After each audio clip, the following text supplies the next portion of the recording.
Hi everyone, it's me. Today's lecture is on bipedalism. Pretty short PowerPoint if you're following along. Jump right in. First thing, the types of bipedalism. So I have here listed habitual and obligate. So basically the difference is one you're doing like fully, and then one you're doing sometimes are in conjunction with another type of locomotion. So, we've talked about the four main like locomotion types for primates, which are vertical clinging and leaping, quadrupedalism, both arboreal and terrestrial, brachiation / suspension, and then of course bipedalism. And for our particular lineage, since the split with chimps, obviously bipedalism is really the main thing that kind of caused that shift, or was at the beginning of that shift, let's say.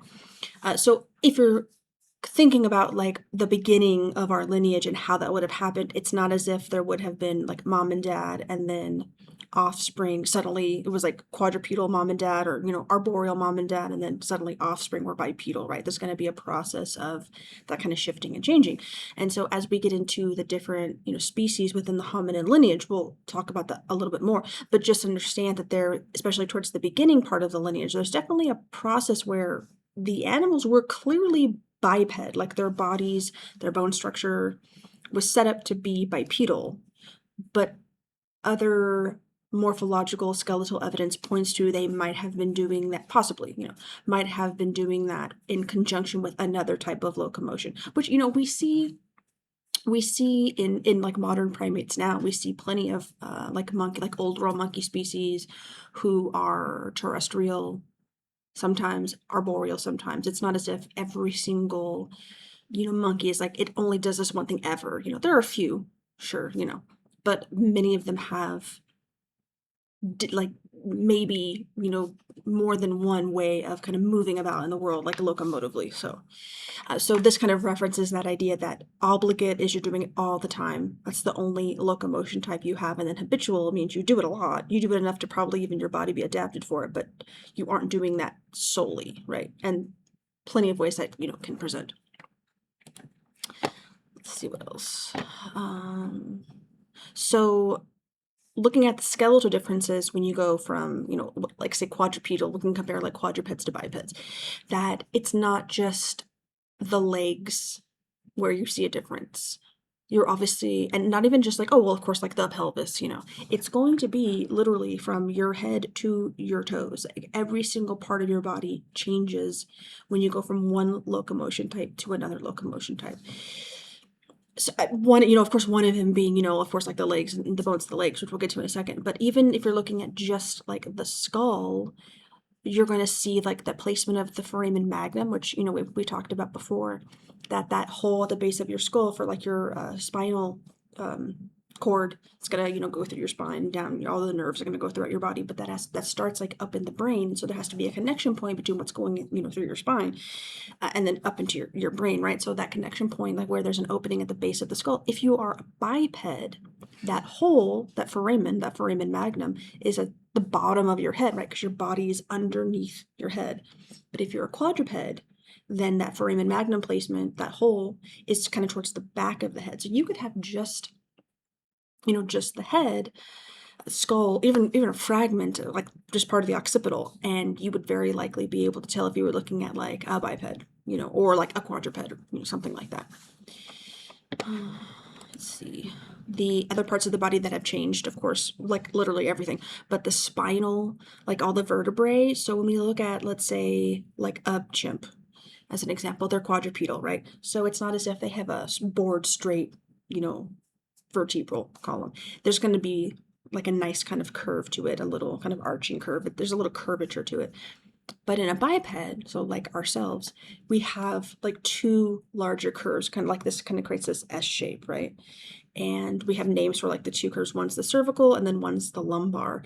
And remember, the cervical curve, that term cervical is in reference to the cervical vertebrae, which are the vertebrae at like the top of your, like around your neck. Especially as women, when we hear cervical, we think of like reproductive, so it's lower, but that's not the case. The lumbar vertebrae are the lower ones. So you have kind of two curves. The cervical curve kind of starts to form when you're very young, when you, as you know, a baby essentially can start to hold up your own head. That's when that cervical curve will kind of start. And then once you start walking, the lumbar curve will kind of start to form, right? Like as an infant, your bones are all like in pieces. You know, you're not born as a human with all of your bones fully formed. They're not even attached, right? Sometimes you might have, like in adulthood, you're like, oh, this is a one single bone. It's the femur or the humerus or whatever.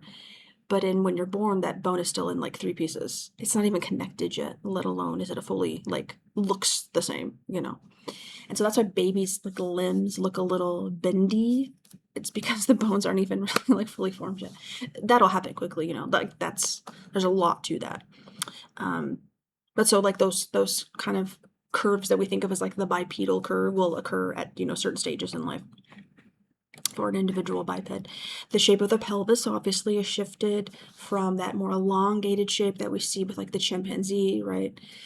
Versus the more like bowl-like shape of like ourselves, right? So like that bipedal bowl-shaped pelvis. Remember, a lot of the body, like 2/3 of the body weight is sitting on top of that, so it's kind of holding everything up like this versus being elongated on the back because you're a quadruped.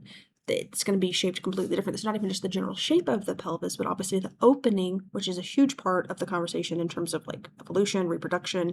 If that opening is bigger, smaller, that's obviously going to cause or could cause an issue in like actual reproduction. So like childbirth, what can fit through or what can't, you know, it doesn't make it easier, doesn't make it more difficult. And we know definitely that with becoming a biped and then over time, like our baby's head's getting a bit bigger, that it definitely becomes a major issue. We call this the obstetrics dilemma.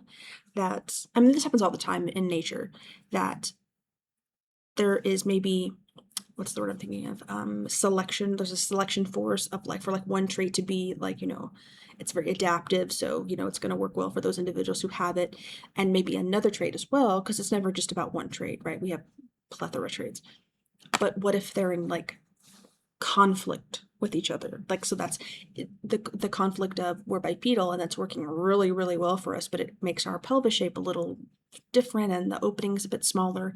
And also the fact that we're getting bigger brains, even at the beginning, slightly bigger, still makes a difference, right? And so then it's like, well, those two things are literally against each other in terms of how can you be birthed. Like the brain needs to be, or, you know, selective force is saying it's, let's make it bigger. The other one's like, well, let's make the pelvis smaller. Like, ugh. So you see these two competing, you know, evolutionary strategies of like bipedalism and big brains. So there is kind of like a sweet spot to how that happens. Now, that's considering like the past, right? Nowadays, let's say you are a female who maybe you're not in the average and you're a little more slim hipped or something. I mean, you could go to the doctor and plan a C-section, you know, so we have ways around that. Like the evolution that might have occurred in our lineage, you know, 5 million years ago is not necessarily the same evolution that's occurring now. It could be, but there's definitely like new things, you know, so just the whole thing's very interesting. Also, the angle of the femur. So in a biped, the femur is like out here at the hip, right, where it connects at the hip joint, and then kind of comes in this way, like it meets at the knee. So your femur isn't just straight up and down in your body, right? Like our legs, when you're looking at the soft tissue, the leg looks straight, but there's an actual angle to the femur, and this creates a more efficient bipedal stride. So if our legs were just like completely straight, we would walk very awkwardly. It would not be efficient as a biped. The whole thing wouldn't have worked. So there has to be this kind of center of gravity kind of towards the knee, and this angle is called a valgus knee. That's the term for it. And this is not even just the position of the bone in the soft tissue, but the actual shape of the bone allows for this. So if you have like, I'm trying to look for something that looks like a bone. I don't have anything. Let's say, well, here, use my pen. So let's say you're like, here's a femur, and if you set it on a table, like say it's a chimp femur, so it's from a quadruped, you set it on the table, it's going to basically be straight up and down. If you take the same femur from a biped, let's say human, when you put it on the table, it's actually going to lean to the side a little bit. because the distal part of the bone, or the part kind of near the knee, actually the shape of it makes it lean. So it's not even just, oh, it's kind of setting in the body as a lean. It's actually built into like the shape of the bone itself, you know. And then of course, how it connects to the bones next to it. So let's see what else. Of course, like the muscles, I mean, all of the muscles, but especially thinking of the muscles around the pelvis area, the legs. So one, like the gluteal muscles in a quadruped are kind of on the side, because the way you move about, you're kind of moving like this, right?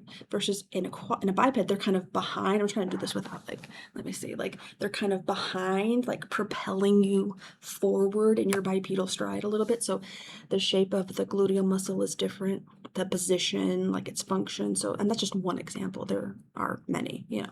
So really, it's changing every single thing musculoskeletally about your body. The foot, so the foot's a big one, right? Because now you're no longer distributing your weight amongst 4 limbs, but now it's only on 2. And so the structure of the biped foot is vastly different from the structure of like a quadruped foot, right? So we see that humans, you know, being currently the major biped primate, we don't have an opposable digit on our foot the way we have it on our hands, right? Like I have an opposable digit, all of my fingers are in line with each other except this one. It sticks out to the side. I can touch all the other fingers to it, right? That's the opposable digit. Most other primates have that opposable digit on their feet as well. And we're kind of the weird ones in that we don't have that. So it's definitely, we think of it as normal, but really we're the weird ones in that we don't have it. And I mean, you know, some people are really talented, I guess, with their feet, but I try to pick up I dropped a pen, I'll pick it up with my toe, and then you just give yourself like a cramp in your foot, you know. So our feet aren't really built for that same dexterity, but they are very, very uniquely designed via natural selection for bipedality. So one, we have a really nice large arch. Like when we think of like the arch to our foot, we think of what's called the longitudinal arch. So it's the one that kind of goes from heel to toe.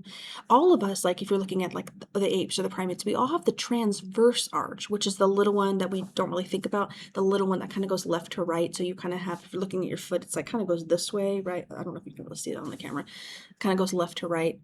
But we have the big one, the one that goes from heel to toe. So we have that as a biped, the longitudinal one, but like the others don't.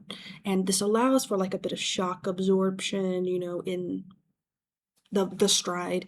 And it's not even just, once again, it's not even just, oh, that's how the bones are set up in the soft tissue. It's, you could have all the soft tissue gone. The way the bones connect to each other is different to create the arch. So if you're looking at just the pure foot bones of a human and the foot bones of like a chimp, even in just the bone connection points are different, set up to be an arched structure. So very interesting. Oh, let me see. What are the reasons that we see bipedalism emerge in our lineage? Like this is kind of one of those big questions. So it's very likely more than one reason, which is why even in the face of things like, you know, the obstetrics dilemma and other factors, that it maintained for millions of years and we still use it, right? So very likely, and this seems to be the case with the research, that it's more than one reason. So some of the main things, like the main reasons we see this kind of a shifting towards bipedalism and then it being maintained are involved in like energy efficiency, the environment, the landscape was shifting, sexual selection is even a factor, and what's the other thing? Like childcare. So I think I've got some info about all of these. So like in general, energy efficiency, if you're walking like in the savannah, right? The hot sun's on you. Are you walking upright? And so the sun's only really hitting like the top of your head and, you know, maybe your shoulders, or is it hitting your entire like back of your body as a quadruped? You know, that's going to affect like the amount of heat and energy and all that. But also the big one is, because I mean, when you think about bipedalism or quadrupedalism, neither one of them is like better or worse. They're just different, right? And depending on the environment, some are going to work, one of them is going to work better than the other. And so in the history of our lineage, we see like the savannas are like basically the forests are kind of diminishing. We have more open landscape, open savannas. And so the areas between food starts to become more of a distant thing. And so this is, one of many factors involved in the evolution of bipedalism, that it became, at least for our particular group, became more beneficial to be able to go farther than faster. So this is the thing about quadrupeds, is they're very, very fast. Like even the tiniest, like your little puppy, right? The little tiniest quadruped is going to be able to outrun you. So, everyone makes jokes about when the dog gets out of the bath, it's doing zoomies, and you would never be able to catch a quadruped, right? Well, in terms of speed, and we think about the fastest animals on earth are like quadrupedal, right? They're very, very fast. However, they cannot go very far. And so, as a biped, though, there's a trade off, which we see all the time in nature and evolution. There's a trade off in that we can't go very fast, but we can go very far. And so, even just the average human without any training, if you're like, let's go walk for 2 miles, like maybe not in the heat of, summer in Vegas, but you'd be like, okay, a mile there, a mile back, we could do that without really a problem. If you train a little, you can go great distances, right? And there are plenty of populations in the past, present, who have used that to their benefit to be able to go very far. Like in hunting strategies, basically you can tire out other animals because you can just keep going for a long time, and other animals, like quadrupeds, essentially cannot. Because imagine like the way they're moving about in the world involves what we call our upper limbs, right, or our arms. And so for them, they're moving like this, and you can imagine like your arm rubbing against all of like your ribs and your lungs, and so even the breathing process is more difficult as a quadruped. So you can go very quickly because of the efficiency of the four limbs, but not very far, right? So pros and cons to being a quadruped biped. So we see within our lineage that being able to go further was of benefit, so one of many factors, so that's definitely one of them. The ecology of the time, like I already mentioned, savannas more prominent, forests are diminishing. So instead of us being like in the trees, we're now on the ground. And we see a lot of, primate species kind of shift at this time. One major environmental factor shifting suddenly, all the bodies have to adapt to that. So this is where we see one of the other factors kind of going on at this time, and also these like tall savanna grasses. So having the ability to maybe see over them with predators. So being upright, also another factor. Like I said, it's never just one for us in this story, at least.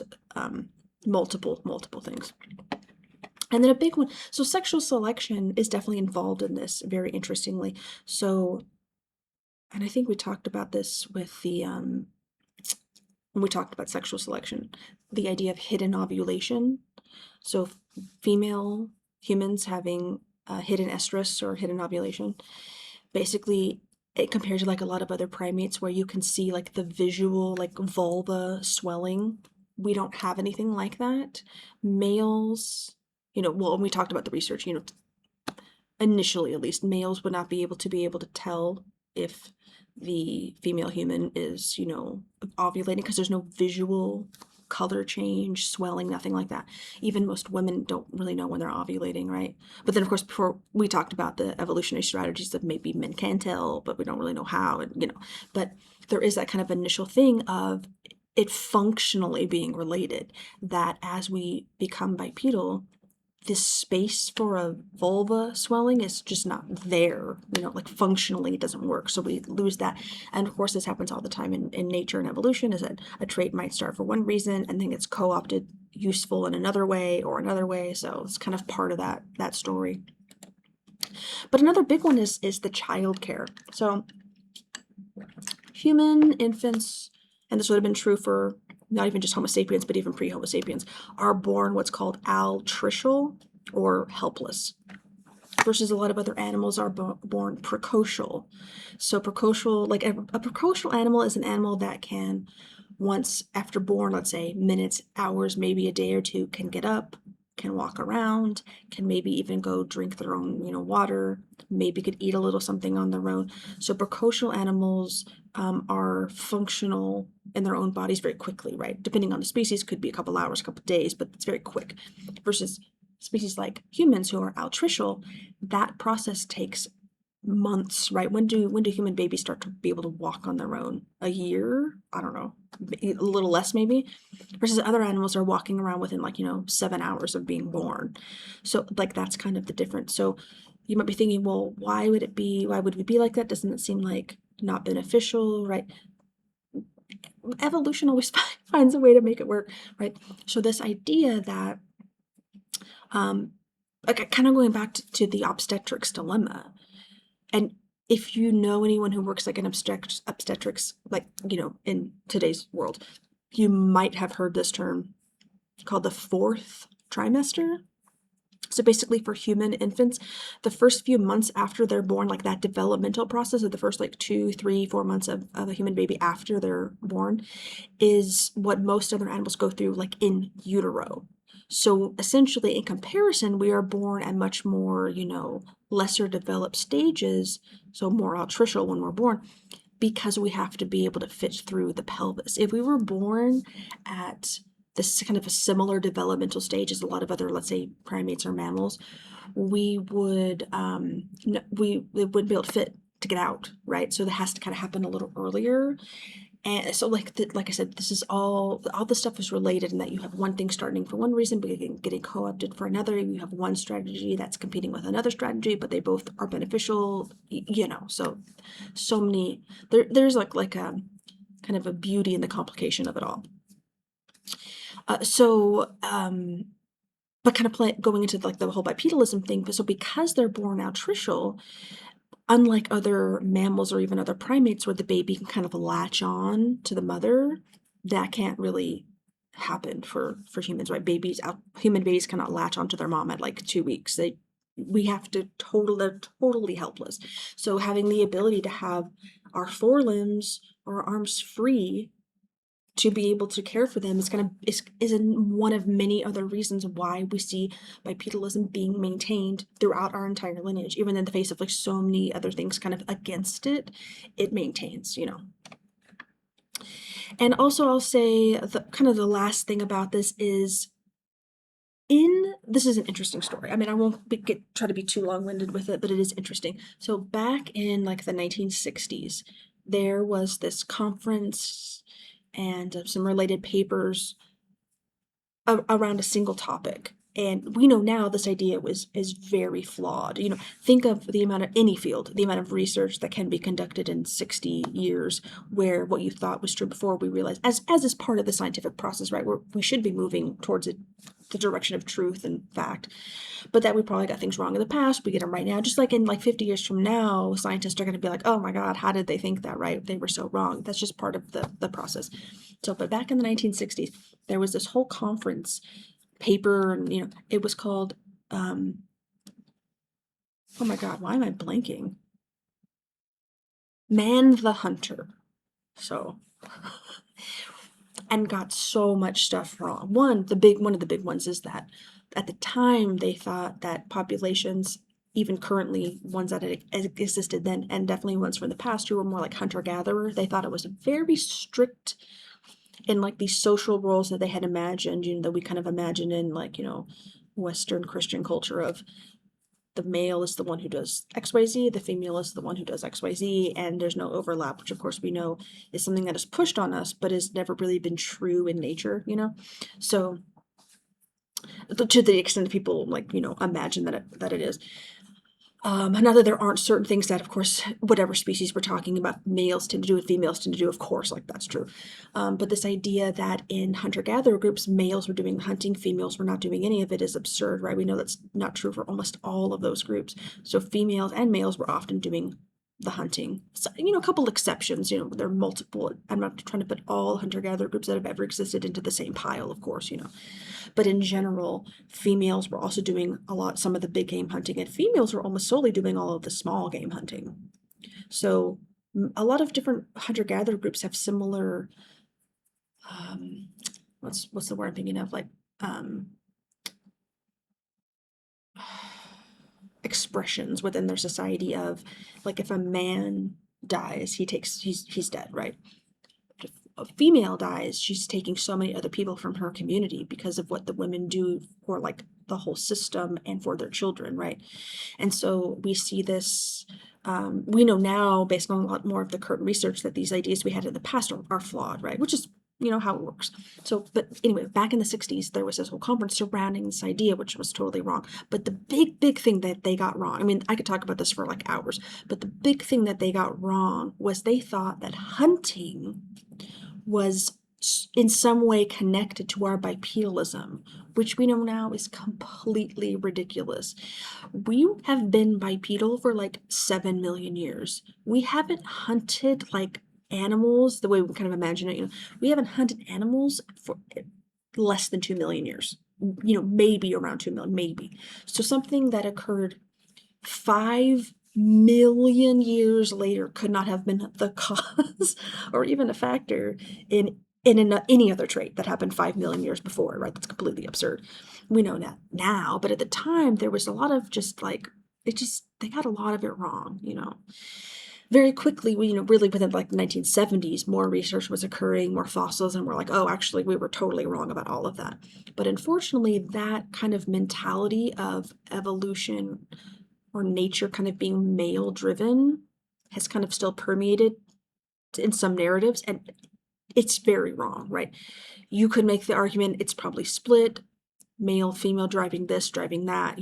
If you had to make a call and say one is maybe guiding evolution in one direction or the other, you'd have to go with female. If you had to make a decision, it definitely wouldn't be males, it would definitely be the female. And this is true not even just for our lineage, but for a lot of other animals, right? Whether you're talking about like natural selection, sexual selection, this tends to be true. And so this idea that the males in our lineage, species ago, were doing something that was driving the rest of us all to be bipedal, like it's absurd. That's not how it worked, right? So, obviously not that they weren't contributors, but all this stuff is very interesting. Like the sexual selection of us in the last 7 million years is all very cool, but that's just not part of it. That's just not one of those things that happened, and it was a flawed concept. We know now it's wrong, and most of the current research, like I said, kind of shows that a lot of it was female driven.